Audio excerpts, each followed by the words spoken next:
So, guys, welcome. It is May 28th, 2021. We are here.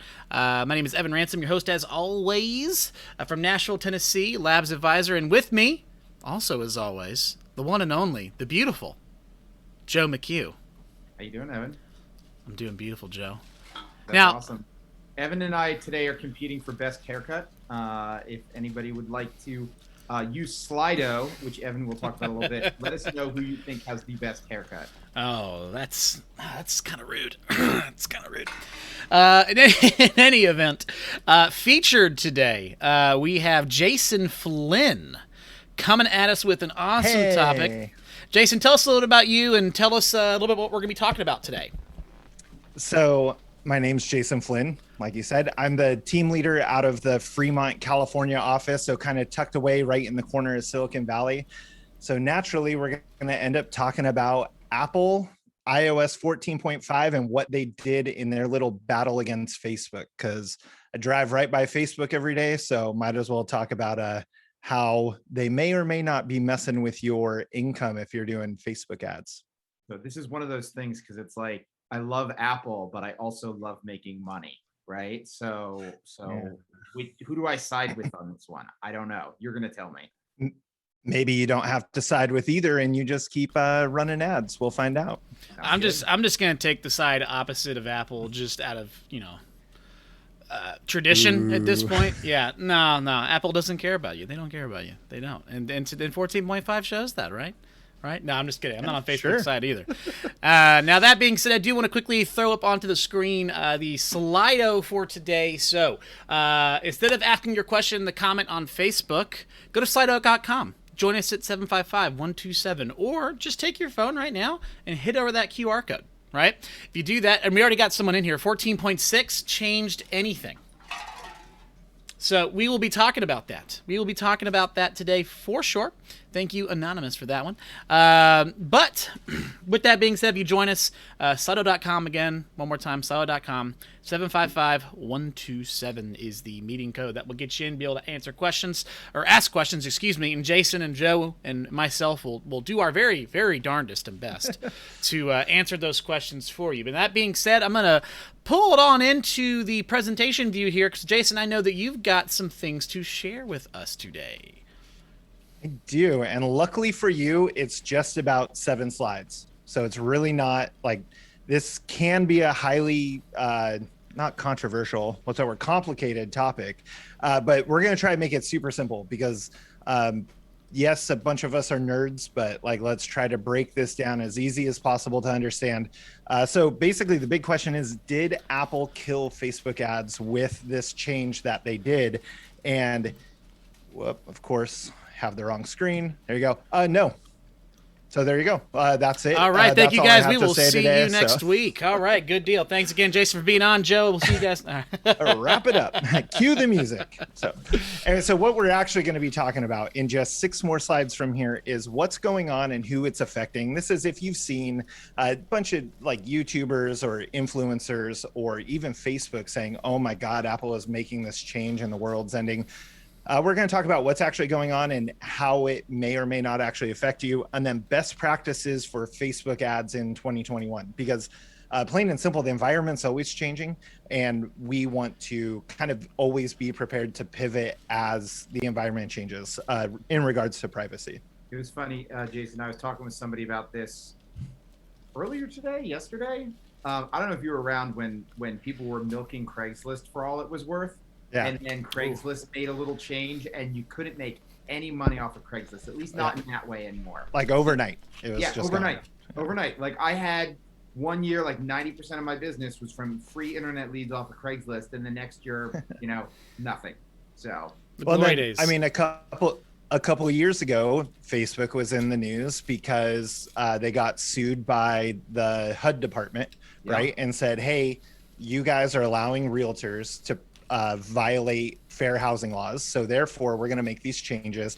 And all the realtors and influencers freaked out, saying, oh my God, this changes everything. No more Facebook business for us. Boo-hoo. But really all it did is it actually loosened up people's expectations on how they were targeting people on Facebook. And we actually saw Facebook ad costs go down and number of leads go up. Interesting. So we panicked about this, what was that, 2 or 3 years ago, and it actually worked out pretty well. So let's panic about it again, and then hope, it all works out again. Yeah, I still have realtors ask me why they can't pick like good family neighborhood in Facebook ads. I'm like, that's a fair housing. That's a fair housing. Yeah. Why can't I choose this one tiny little neighborhood? Well, if anything, that one tiny little neighborhood has 100 people in it. And we know it's about 1% conversion rate, 1 to 3% conversion rate for online ads. So it's like you got to cast a wider net. And we're going to talk about that. And I kind of want to mention something on that, because I know it's not exactly what we're covering today, but I get this question a lot. Like Joe was mentioning, when they're they go into command to make their Facebook ads, and they come in and they go, oh, I want to target by this and this, and it's different in Facebook than it is here. And a lot of times it's important to remember, if you tried to do what Facebook would let you do, your ad's going to get rejected. One of the things I like about command is that, like, hey, it just doesn't give me the option to target like so specifically that's a fair housing violation. It kind of strips away a lot of that, and I think streamlines it in a lot of ways. Yeah. And actually Google, I just heard this on Jason Pantana is a big marketer actually for Tom Ferry. He's like his marketing guru, and he was talking about how Google will actually let you violate all those rules. And like, that's not actually a good thing, right? Because all it's going to take is that one lawsuit and you're done with business permanently. And so it's like they actually allow you to, like, it'll tell you like, hey, here's the rule, but still let you do it. Whereas Facebook, I mean, it kind of protects you in one way or another. Well, Facebook's way, I think, is a little more annoying almost in a way, because Facebook will be like, hey, we'll let you submit it and we'll let you know in 24 hours. Now we're rejecting it. And now it's gone. Well, and I will kind of talk about that in the best practices of, I mean, that's kind of spoiler alert as one of them. Maybe let's not restrict our ads down that tight, and you'll get them approved quicker. You'll get better performance. You'll actually be happier in one way. So, but here's what changed with iOS 14.5. This is what you see. Like Apple made this announcement, I think it was a year or two ago, saying like, hey, we're actually going to protect your privacy. Us, big corporate Apple, we're on your side, consumer. We don't need, it's not just Facebook, it's any app, right? What was happening was you use an app on your phone. After you leave the app, unless you specifically went into your settings and opted out, they would continue collecting data on you. Like after you had already like left, you surfed Facebook, while sitting in traffic on your way home, and then, or you went to the store and it continued to track you even though you weren't using it. So what Apple said was like, we're on your side, consumer. We're going to see that data, but we're not going to let them collect that data anymore. Right. So they say, hey, what happens now is when you install iOS 14.5, you open up the Facebook app, it's going to pop up a little window saying, are you sure you want Facebook to continue to track you after you use the app? What do you think most people are going to say about that? No. Do you want them to track you? So. Yeah. Now, I'm in the one little tiny percent that said, yeah, sure, because I want better ads. Like, them being able to track gets better ads, but that's a whole different story. So previously you had to opt out manually, but now you get that pop-up window, and that's kind of what the big fuss is that if Facebook's assumption is if most people are given a choice, they will choose to opt out, because it seems really creepy that you're going to continue to follow my geographic location. You're going to continue to see what websites I'm accessing after I've left the app. And then what Facebook is actually doing is they're going to use that data to enhance your ads experience. And that's what they want you to believe, right? Like, oh, no, we're going to make these ads better tailored for you, which is true for the consumer. But on our side as the advertiser, if we're realtors advertising on Facebook, we're their advertiser, we're their true consumer. It's actually giving us more advanced targeting options. And some of those advanced targeting options are gonna start, it's not that they're going away, it's that they'll become less effective. So Jason, let me ask you this question. So like kind of what we're kind of phrasing here and summarizing is you basically got two big corporate entities that are both kind of positioning themselves as pro-consumer in a way. You got Apple saying, hey, you know what, we're protecting your privacy. And Facebook's doing the same thing. They're turning around saying, hey, this is really going to hurt small businesses. And the cynic in me wants to say, like, neither of them really care. These are just big businesses being big businesses and trying to gain their favor in both. Like everyone's got to take a corner, right? And then we always say, oh no, what about, oh, not the poor small businesses. Do you really think, I mean, this is for anyone to decide. Do you really think Facebook truly believes in the small businesses. Like they do need them, but is that really what their fuss is about? Or having 50,000 employees, do they already have a workaround? We'll get to that in a moment. So this is what the media is telling you, is that exactly what you just said. The advertisers, such as small businesses, won't be able to use Facebook ads effectively anymore, which is going to collapse small businesses as we know it. Consumer or capitalism is dead. Apple won the game. That's Facebook literally took out, ironically, a full page ad in the Wall Street Journal or the New York Times. I can't remember. Either way, a paper publication, which was kind of an ironic thing for digital media strategists to do. But they took out this ad saying like Apple is trying to kill small businesses. But here's what's actually happening. Well, here's the thing. Oh, go ahead.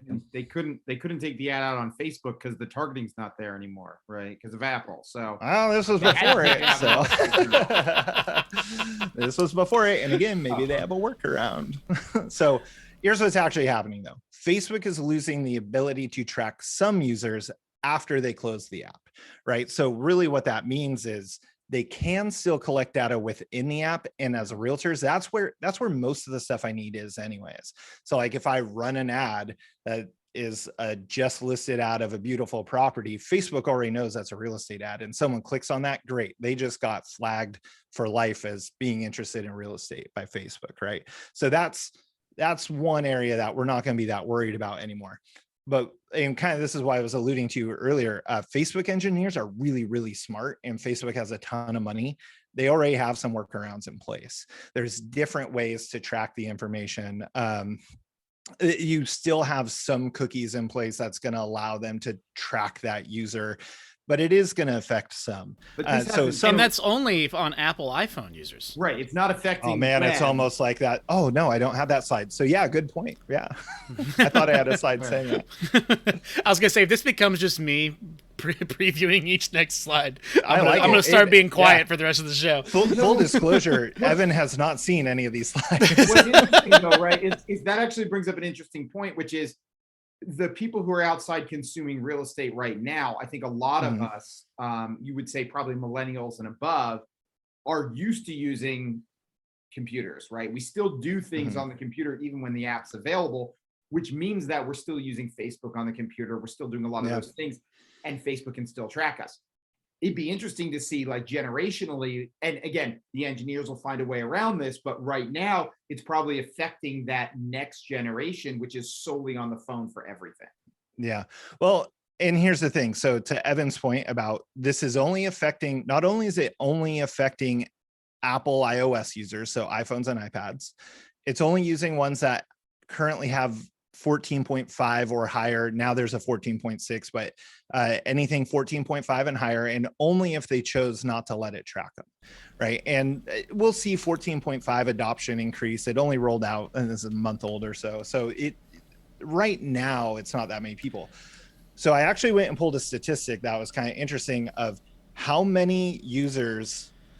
So like it's about 80% of users are using mobile to access Facebook. But out of that 80%, what percentage is using Android versus iOS? Like, what would your guess be? Oh, gosh. Are we talking worldwide or are we talking just US? So that's what caught me, is this was a worldwide number. Yeah, the worldwide number, it's much, much lower worldwide because Android's got a much more dominant market share position worldwide than iPhone does. 80%. Is the number that Facebook puts out, is that 80% of users are actually using Android. I would assume in the US, it's probably, like Joe said, it's probably more like a 50-50. So you're like, okay, 50% of people already not affected by this change. And then out of the remaining 20% are definitely not affected by this change.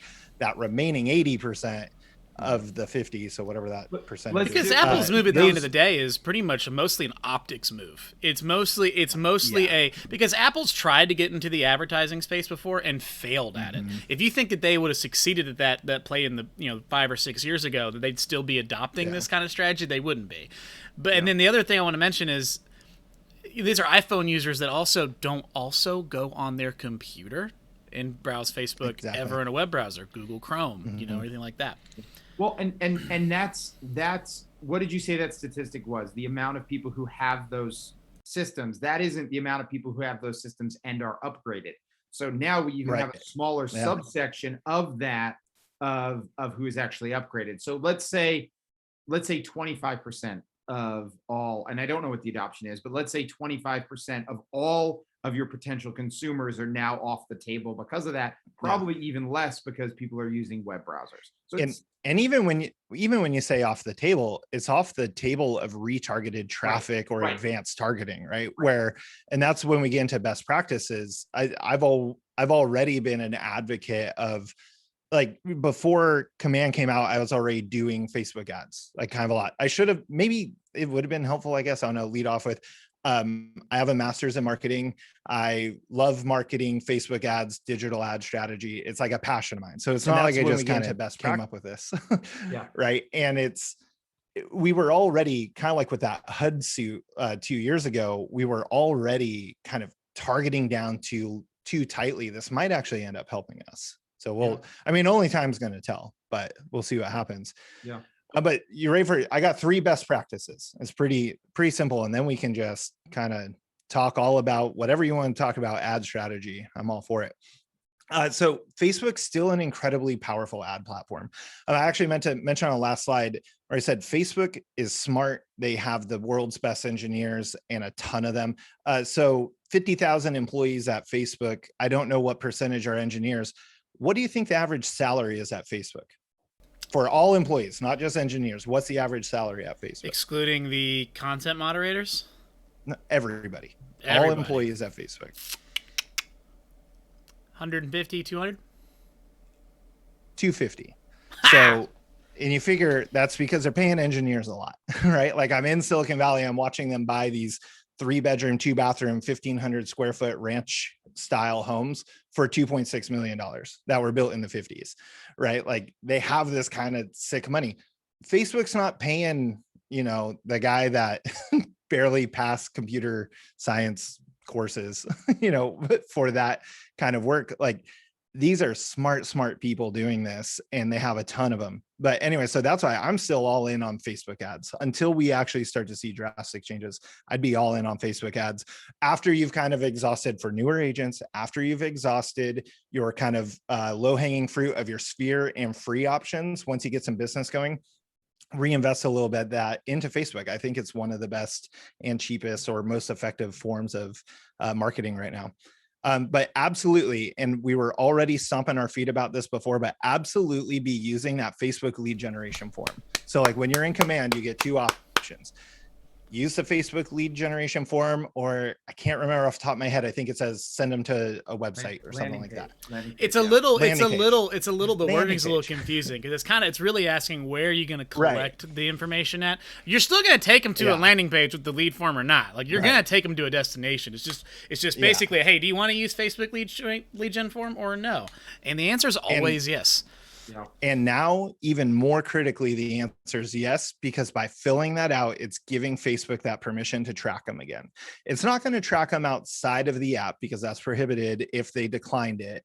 But it's at least telling Facebook, hey, this is someone with actual intent of learning about real estate, for kind of lack of a better term.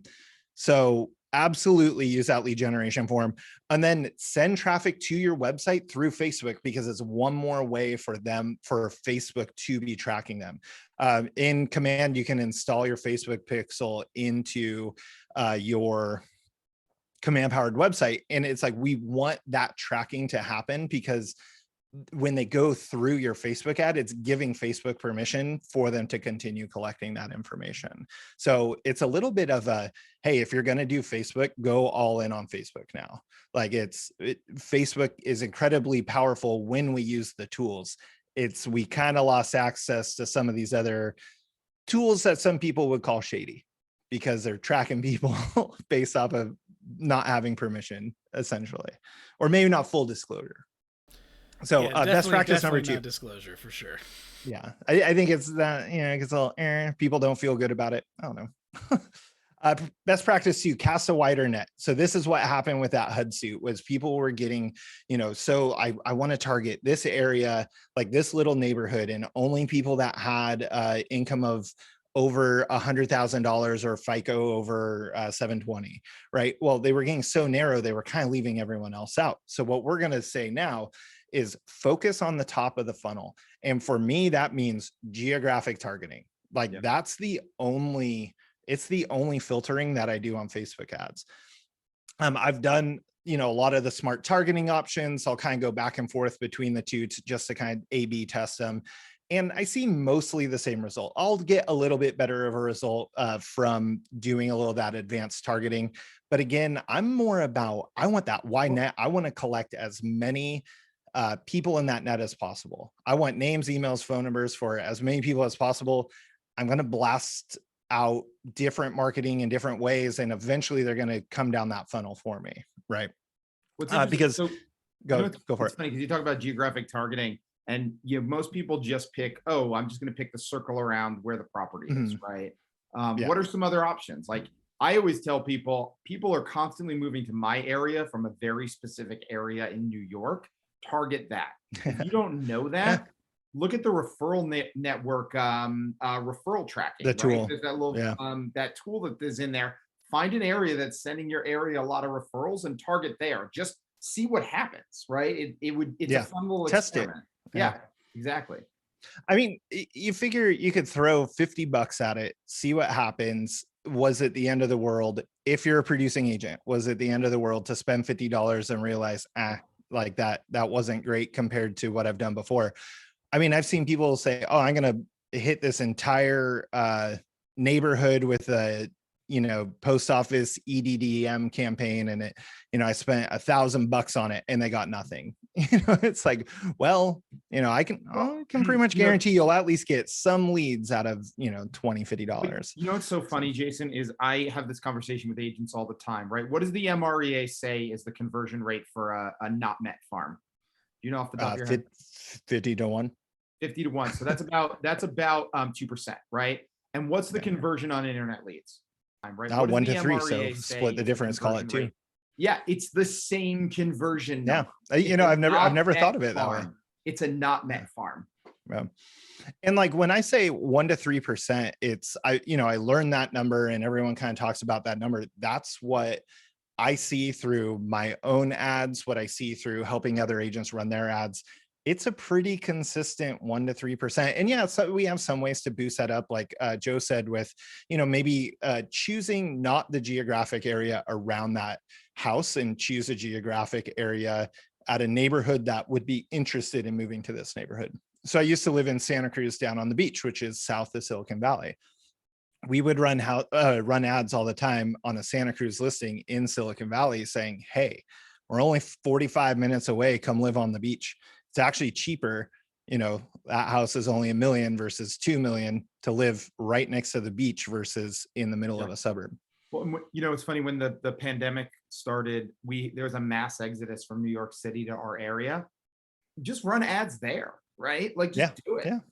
Yeah. I mean, there's still so much talk about, honestly, if you live in Austin, Boise, Idaho, basically anywhere cheaper than here, which is most places. If you live in a desirable area, Miami, if you're where people are moving or where you're hearing people are moving from the Bay Area to go there as the new tech hub, I'd be advertising here because we've got people that are tired of California. Who would have thunk? Well, so cast that super wide net. They don't want that 1950s bungalow for $2 million. They want a nice house for $2 million. Yeah, weird. So who would have thought? Anyway, so when we do those more advanced targeting options, like you could choose like people interested in real estate. Those are the ones that are going to start getting affected a bit because Facebook was collecting that data off of, maybe you went straight from your Facebook app to the Redfin app.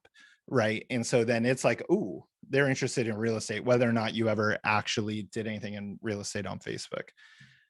Then number 3 is just kind of what I was saying. It's kind of actually the same as number 2 is be that vacuum. You just want to take up every name, email, and phone number that you can.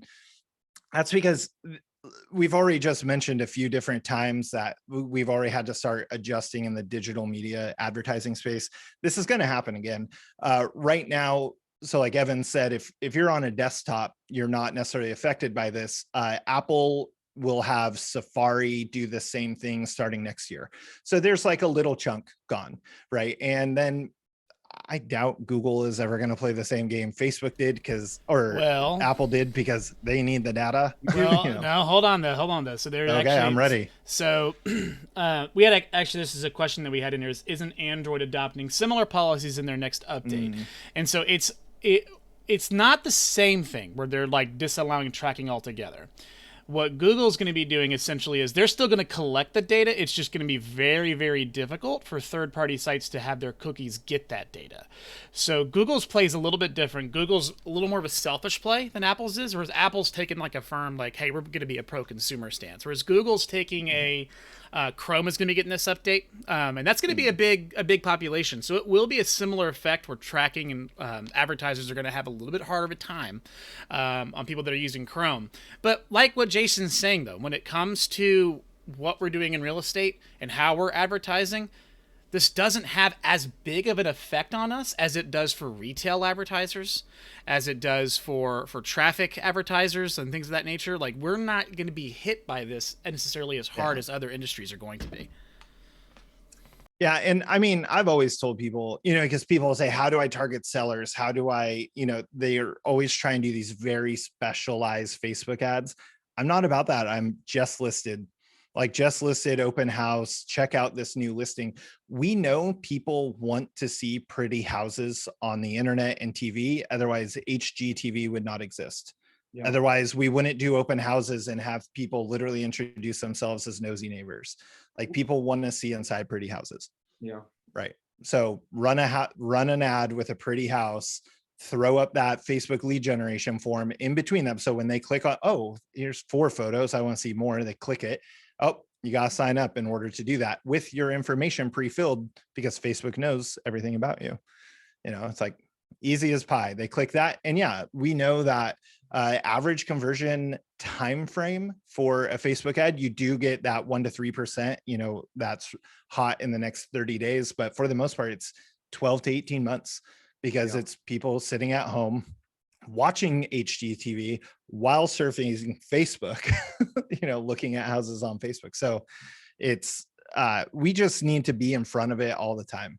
And then that's where, collect emails now, the bottom point there, collect emails now while they're cheap, right? This is still an incredibly cheap platform to use for now. That could change in the future, but why not go collect all that data now and kind of become your own tech company? And that's where I talk in the middle there about building a smart database. Gary and Jay did a session at Family Reunion called something about smart database, smart business, something like that.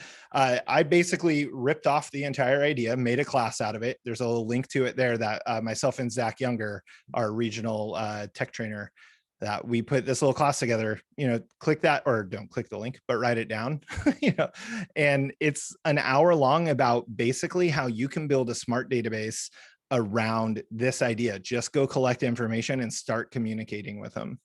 So, because ads are cheap right now, you don't want to waste that. It's so funny that you talk about retargeting, right? When you're retargeting somebody based on the email address they gave them, this whole iOS thing doesn't affect that, because you're actually going in. Doesn't matter. Now, it's a little more expensive because they understand how much more effective it can be. And yet, if somebody gave you an email address and they said, I'm interested in houses, so you're basically putting an ad in front of them all the time saying, buy a house, buy a house, buy a house, or whatever it is, you're being more effective. They've now moved from that wide part of the funnel you've talked about to the narrow part. And agents forget that that's an important step for converting them to actual people you do business with. And to add on to that too, because Jason and Joe, you're both nailing it here, which is a long-term game, like everything else in real estate is, right? Yeah. So like the goal when you run your lead gen through Facebook, your goal isn't convert right now. It's converting from lead to contact.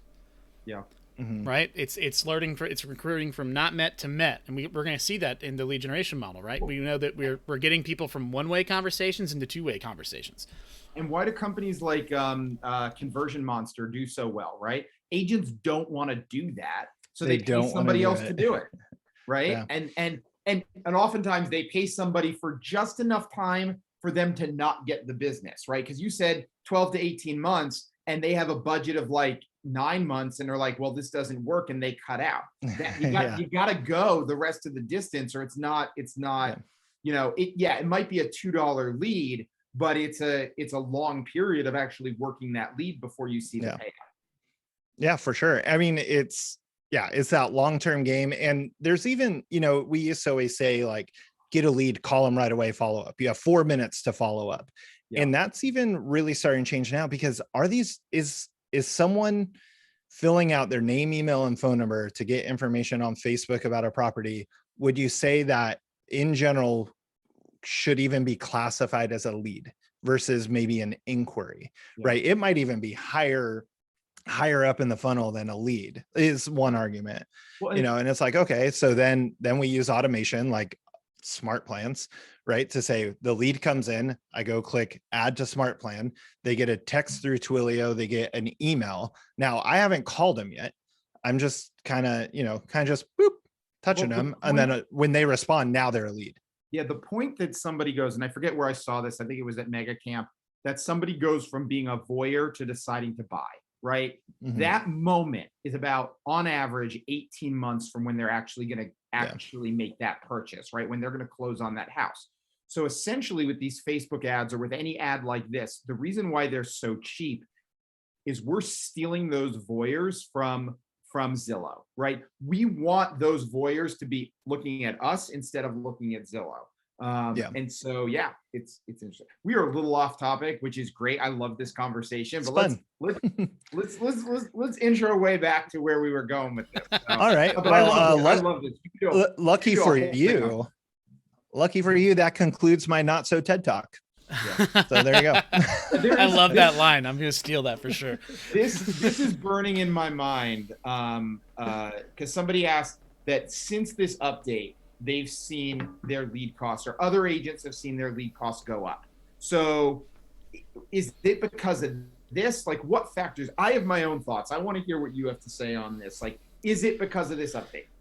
I would want to see where so if their cost per lead went up, essentially something changed. Like when we log into Command and look at the dashboard, and you have like your CPM on one side and it goes all the way down to cost per lead, I'd have to kind of look at where did it change. There's 4 numbers, and those 4 numbers, kind of like our pipeline in opportunities. Sure. You can identify if this number flipped, that's where something went wrong.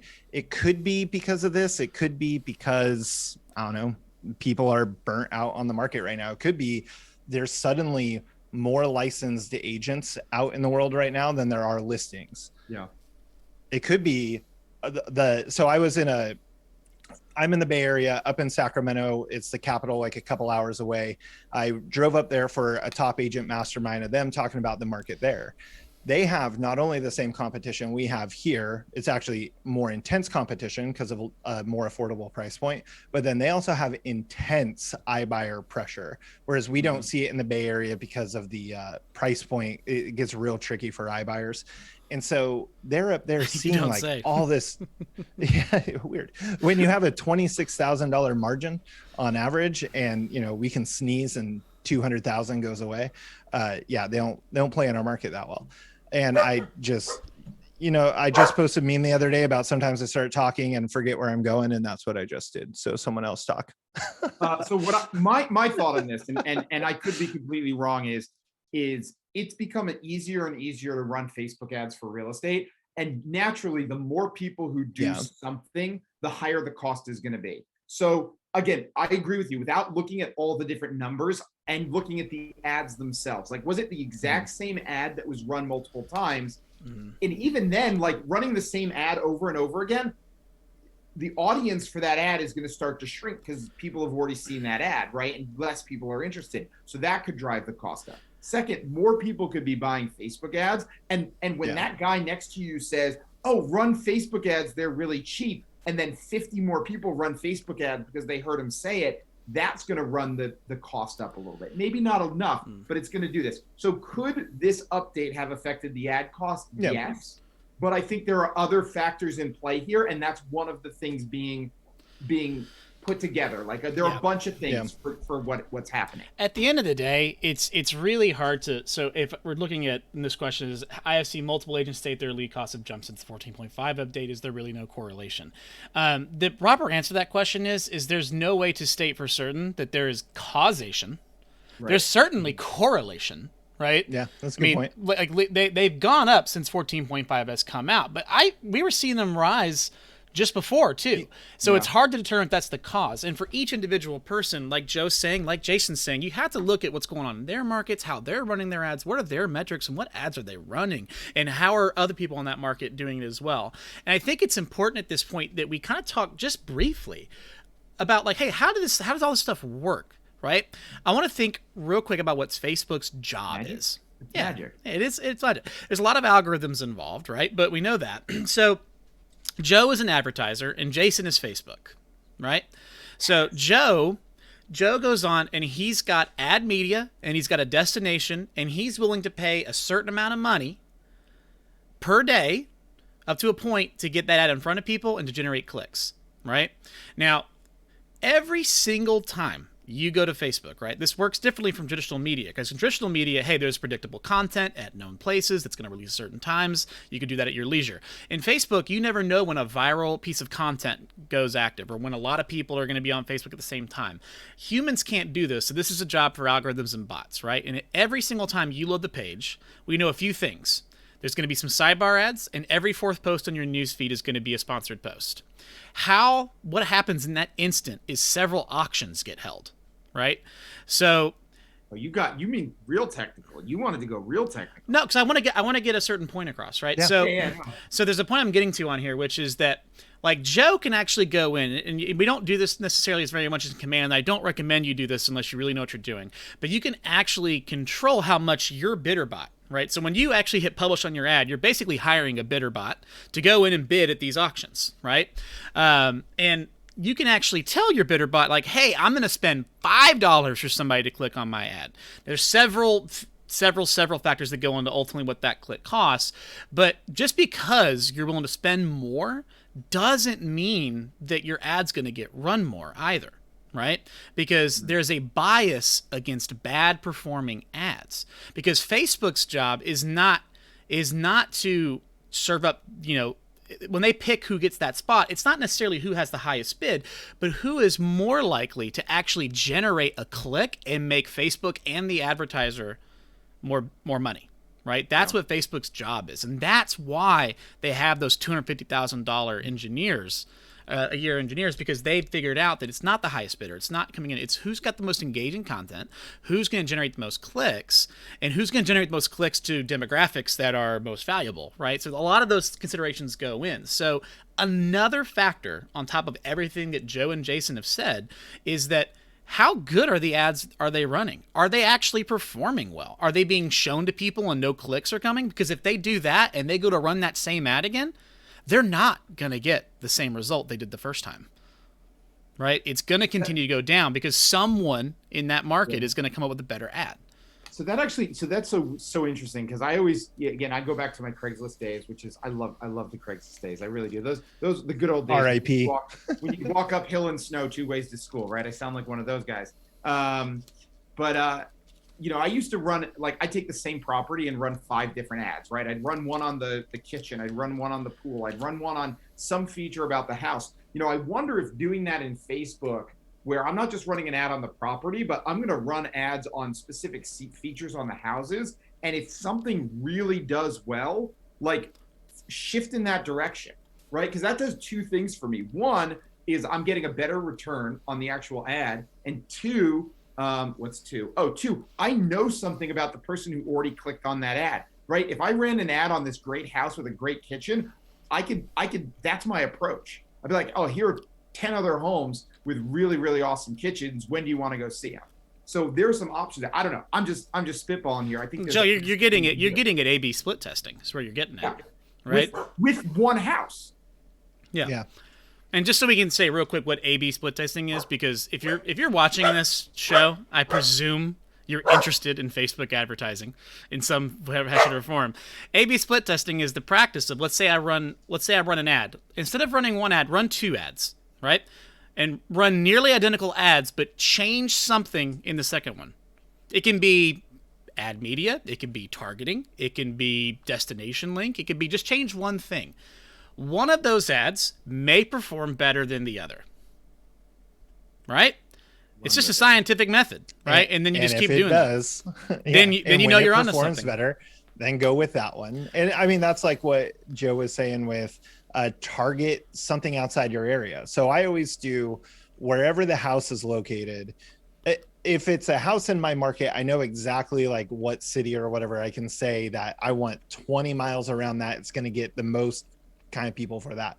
But then, so I'll run that ad, call it $50 for 5 days, right? $10 a day for 5 days. Then I might run a secondary ad, just duplicate it in command, run a second ad in a different area, and then watch those metrics, the CPM, especially the CPM. That's telling you how much money did it cost to get that ad in front of 1,000 people, right? That's telling you what's the true cost of putting that ad in front of eyeballs. Yep. Right. And then, I mean, if anyone wants to, if you think this is affecting you or you want to learn more about how to even read those numbers, like find me in the Facebook command group or email me. I'm really easy to find. I'm Jason Flynn. I'm Jason the Flynn on like every social media network there is. Come find me and ask, and let's talk about it and break it down for you. I'm just going to ask that we break it down for you a little bit more publicly. I don't have to put your name out there, but I'd rather, use that as sharing other people's stories. Cause that's how I learned this is I go to other agents. I say, hey, you have a listing. I'm going to run an ad on it. Or they want to learn how to run an ad. So we run it and I watch their numbers too. And in different markets, I'm mostly on the West Coast, but I'll help them in other markets just to see what happens. Cause it's funny, we'll have different price points. Like you'll have the people out in the Midwest. So I'm getting leads for 99 cents or 67 cents. And a rent in our market, it's like 250, right? But the other percentages are almost the same. CPM, cost per lead, all those, it's the same conversion rates for the most part anywhere you're at. So feel free to hit me up and let's talk. Right on. Awesome. So I think we got time for one more question. We got one from Mike Hillary. Friend of the show and Labs Advisors Live alumnus, we could even say. Yes. Ooh. Mike Hillary. Hello, Labs Advisor and RTT. Real smart guy. I'm going to text them on the side saying, why are you asking questions? Yeah. Go for it. All right. So really smart guy has a question. Mike Hillary is the name. I don't know if we said that or not. But so this is back to Jason. You were talking earlier about how email addresses have never been this cheap to get, right? And it's really important to get those. And Mike asked, beyond email, what data must I look to collect on leads?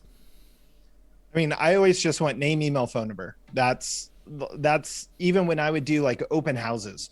Right. You see people, they'll go buy like that open house book from your association. And it's like, it has like old school lettering on it. And you open it up and it's like name, email, phone number. Do you have an agent? Do you currently own a home? Like it's all these questions. I would get one sheet and just put name, email, phone number. Like that's my big thing. That's what I'm after. Name, email, phone number. I'll get all that other stuff later, but sometimes those questions even scare people away. Like my kind of rant right now to a bunch of agents now that we just started doing open houses again in our market, or all of California for the first time since the pandemic. And I went to an open house and people are like, do you have an agent? They're talking to other people. Do you have an agent? It's like, ask a different question. Like just get their name, email, phone number. And there's this bold law that we've all heard of. Fortune is in the follow-up, like name, email, phone number. That's it. That's all I really care about. I might be right or wrong, but that's what I like that answer in a lot of ways. And one of the big things I'm hearing in that is that you're making it frictionless for them to give you that information. Yeah. You're making it as easy as possible for the person to give you information. And then, like you said, Fortune's in the follow-up. If they do have an agent, great. Now you know. Would you wasted 2 seconds calling them? Okay.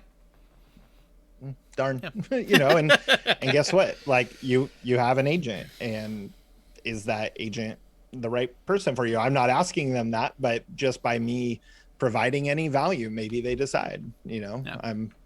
It's all up to them, and it's all follow up, and it's all, back to the idea of a smart database is keeping notes on those people, right? Hey, I met this person at an open house, or I got this lead through a Facebook ad for this property, so I know roughly where they're at.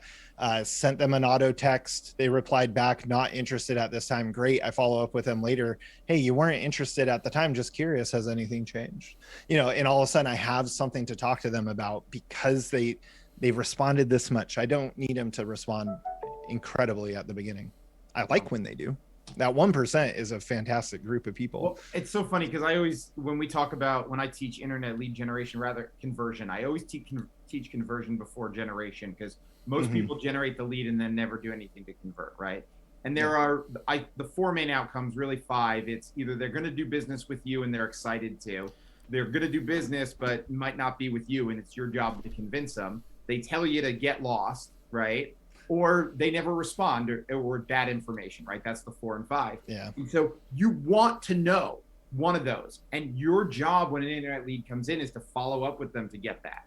And that's if you're not willing to do that, don't spend money on Facebook, right? Yeah. And it's kind of like that book, Go for waste No, your money, right? Where it's like, hey, if I get 100 leads on the first 3 I call, either, or not even call, again, I'm not calling them, I'm putting them on auto plans. But if I find out, oh, the email is, joe@yourmama.com, probably not a real lead, trash. Okay, well, there's 1 down. No, that's Joe's actual email, actually. So don't trash that. sorry. I just outed you. But it's like, that's 1 down. And then you go the next one and they're like, I just wanted to see this house. Don't call me. Or my favorite ones are when you do actually call someone and they're like, then they do pick up. They're like, how did you get my number? Like, you put your phone number on the internet. I didn't want anyone to call me. Like, you put your phone number on the internet. Like, what did you actually expect was going to happen? People are funny, but just get through those. Go find the ones that actually want to do business with you, and just keep following up with them. Yeah, that's internet lead conversion, right? That's the game. That's the entire game. Yeah. If that's true. If that sounds appalling, like you don't want to do that, internet lead generation may not be for you, and that's okay. That's okay. When you very first ever go to Zillow's website, let's just, as much as we love or hate them, let's just say they're really good at internet lead generation right now. Like, they're the pinnacle of how to do internet lead generation. When you first go to their website, I'm a new consumer. I've never thought about buying a house. I've never been on Zillow. I've never checked my Zestimate. I go on there. I say, oh, that house is pretty. I hit save, and it says, whoa. To save this property, you got to create an account. I say, okay, I create an account. Does Zillow call them right then? Like, no, because they're so top of the funnel, they don't care, but they know they got their name and email now. And that's all they really needed, right? Now they're going to start emailing them something that looks exactly like our monthly neighborhood nurture. And they're going to send them that once a month. Sound familiar? They're going to do that and do that and do that. Then as soon as that person's going to click and say, oh, actually this house is interesting. It's going to say, would you like to do a video tour? Maybe I do. You click that. Ooh, got to enter your phone number now. And all of a sudden that's when Zillow's actually calling them. So we can do the same exact thing with the tools that we have now. Especially if you can geographically target. No, you can't get hyper local enough to go neighborhood by neighborhood, but does it really matter? Does it really matter? It doesn't. If I'm hyper local in that neighborhood, again, with Facebook, I'm really, as much as we talk about go for listing leads with Facebook ads, I'm backwards on it. I'm just going for name, email, phone number. And most of the time, since it's around a just listed type of ad, like a just listed property, most of the time they are buyer ads or buyer leads that come in. But we also know that only 1/3 of buyers are first time home buyers. So that means 66% of people have purchased a home before. It doesn't mean they have a home to sell, but they have purchased a home before. So maybe they have a home to sell.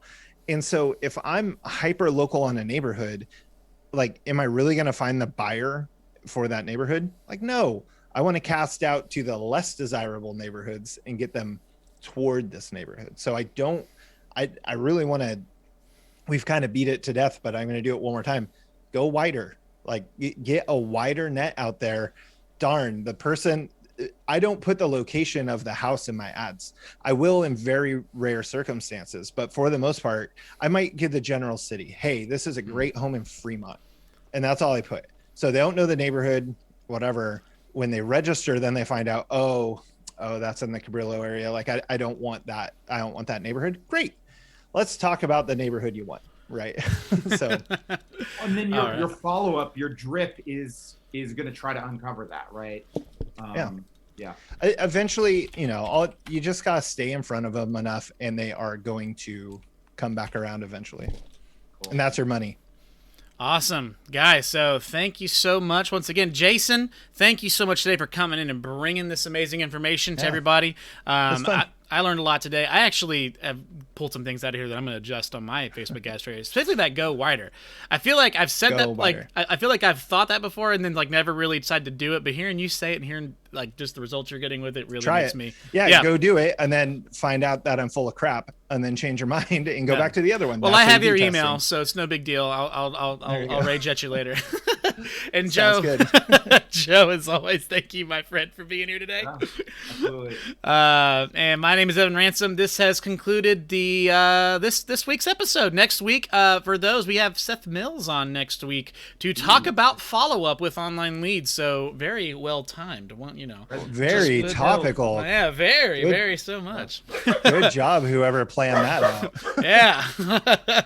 All right, guys. Thank you so much, and we will see you guys next week on Labs Advisors Live.